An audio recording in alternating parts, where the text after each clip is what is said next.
Welcome to another in my series on wildlife photography using bridge cameras.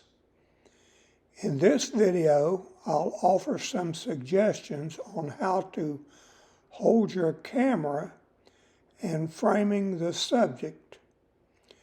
Because all bridge cameras suitable for wildlife photography have a super zoom lens, keeping the camera steady is critical to taking good photos. When zoomed in to full zoom, it can be difficult to keep your subject centered in the viewfinder. This photo of young deer was taken with a Nikon P950. When in the woods, I always look for a nearby tree to brace against for more support. I always use the viewfinder for wildlife photography and not the display. Using the viewfinder makes it much easier to find and keep the subject in view. Grip the camera with your right hand, making sure that you have easy access to the zoom and shutter controls. Your left hand is used to cradle and balance the camera. Bring the camera up to your eye and press the top of the viewfinder against your eyebrow. This makes a good anchor point. Your arms should be pressed firmly against your sides. This offers even more anchor points for steadiness. Your feet should be placed under your shoulders to help you maintain balance. When winds are strong, it can be difficult to reduce movement enough to get good photos. Here's a method I learned while photographing birds on the beach at the Bolivar Peninsula in South Texas. The wind was strong and there wasn't a leaning post for added support.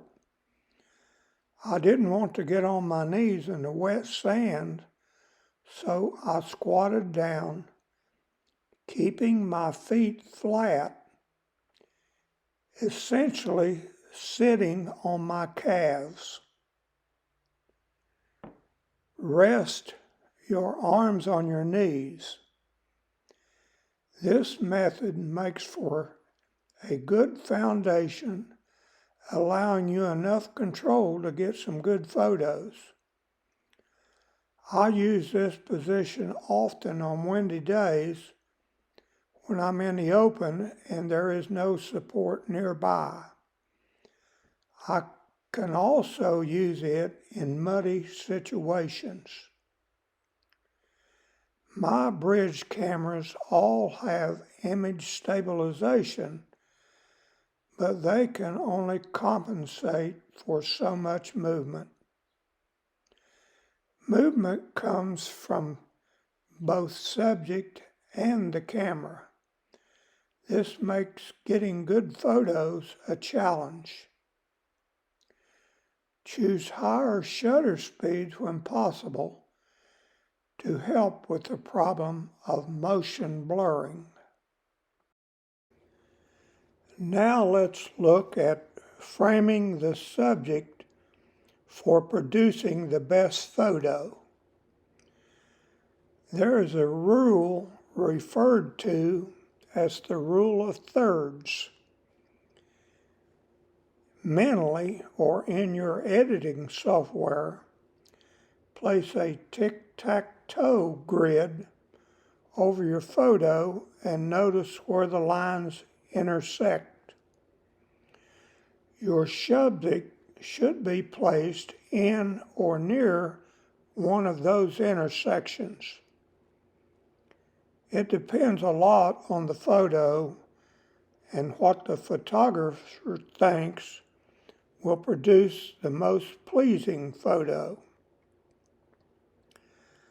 I use spot metering for wildlife photography and usually place the subject in the center of my viewfinder.